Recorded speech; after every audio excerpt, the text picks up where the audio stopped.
This is how you can make simple, easy money investing or mining Ethereum. So, the first way to go, which is probably the easiest way to go, is investing Ethereum. So, what you want to do is you have weekly market time. So what you want to do is you want to make a consistent schedule of how much you want to put into Ethereum.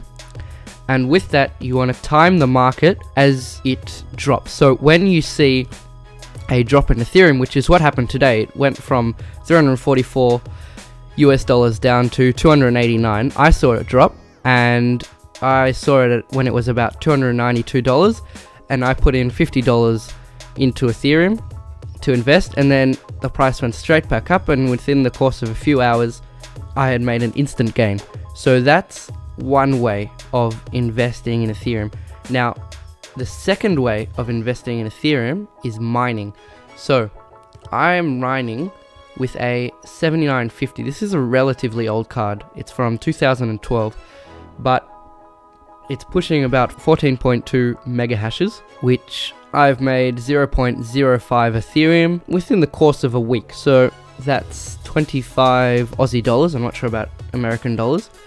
You can check it up here. So 0.05 Ethereum is about 15 US dollars or 25 Australian dollars. And for 1 week of mining and just doing nothing, what you want to figure out is that it's not really important when you're mining what the conversion rate is.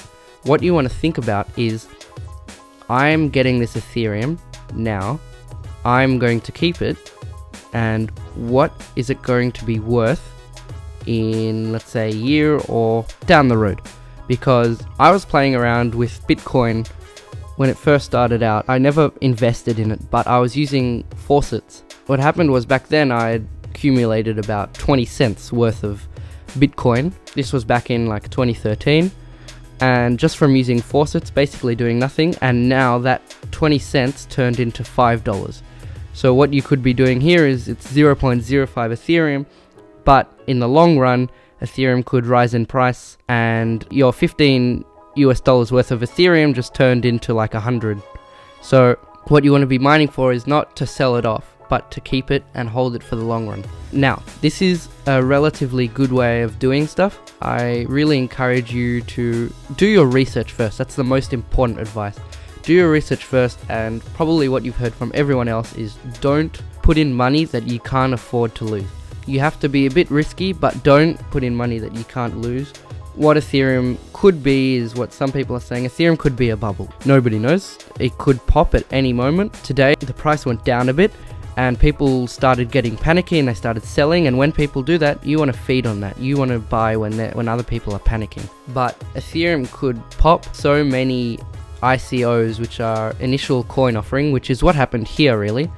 That's when Bancor made their $150 million in their initial coin offering, and the price just went up. But what this is doing is, because everybody is buying for these initial coin offering, the limited supply of Ethereum is being locked up in these investors that are buying for startups. And so what is happening is, if there are so many companies doing these initial coin offerings, which there is another one happening at the end of the month, then we could literally run out of Ethereum, causing either the price to skyrocket incredibly high, or just people dump it, they don't really care about it anymore, and the price could just drop to like cents. So this is what you want to be careful about.